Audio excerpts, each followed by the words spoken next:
The rain was coming down in sheets that night, the kind that soaks through everything in seconds. An old woman stood under the small awning of the city's only homeless shelter, clutching a tiny, shivering dog wrapped in a threadbare blanket. The sign on the door said, "No pets allowed," and the man at the desk had just shaken his head for the third time. "I'm sorry, ma'am. Rules are rules. We can't take the dog." She didn't move. She just stood there getting wetter, holding the little creature closer. Her name was Margaret, though most people on the street just called her Maggie. She was 78, small and frail, with silver hair that used to be curled neatly every Sunday for church. For 43 years, she had lived in the same little house with her husband, Tom, and their dog Buddy.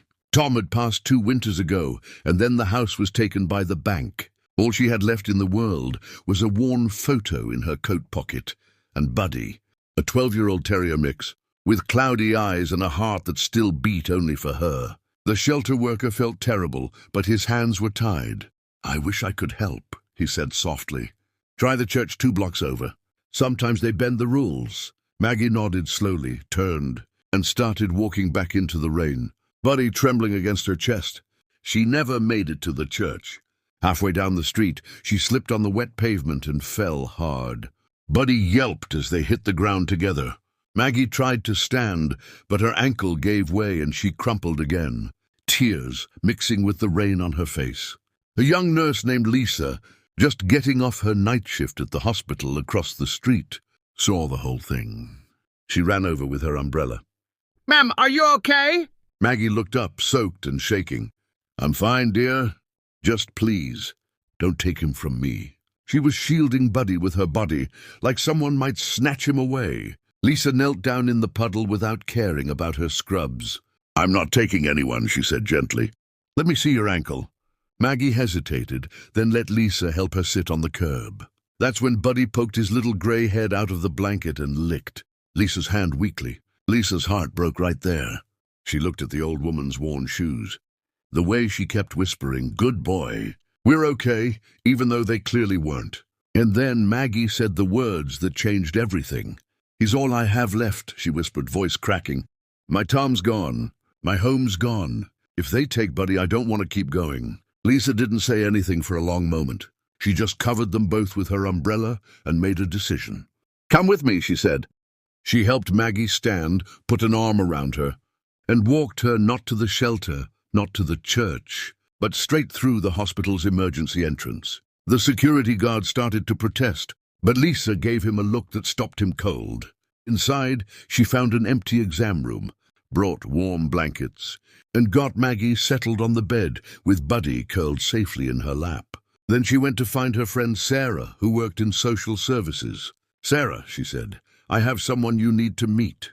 Within an hour, things started moving in ways no one expected. Sarah made phone calls. A local vet who owed Lisa a favor came and checked Buddy for free, gave him medicine and a warm meal.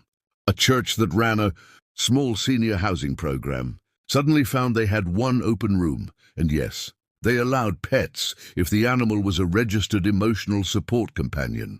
Paperwork that usually took weeks was finished before sunrise. By morning, Maggie was sitting in a clean, quiet room with heat and a real bed. Buddy was asleep on a soft blanket beside her, belly full for the first time in weeks. Lisa came back before her next shift just to check on them. Maggie reached for her hand with tears in her eyes. "You saved us both, child.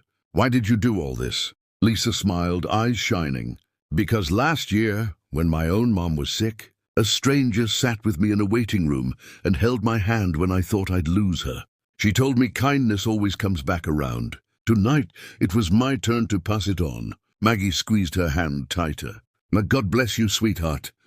A week later, Maggie sent Lisa a handwritten note and a small wooden carving of a dog that Tom had made years ago. The note said simply, "Thank you for seeing us when no one else would. Because of you, Buddy and I get to grow old together after all. Sometimes the rules say no. Sometimes the world turns its back. But every now and then, one person stops in the rain, listens to a trembling voice say, 'He's all I have left,' and decides love is a better rule than any sign on a door. If this story warmed your heart the way it did mine, Share it with someone who needs reminding that kindness still finds a way, because no one should ever have to choose between a warm bed and the only friend they have left.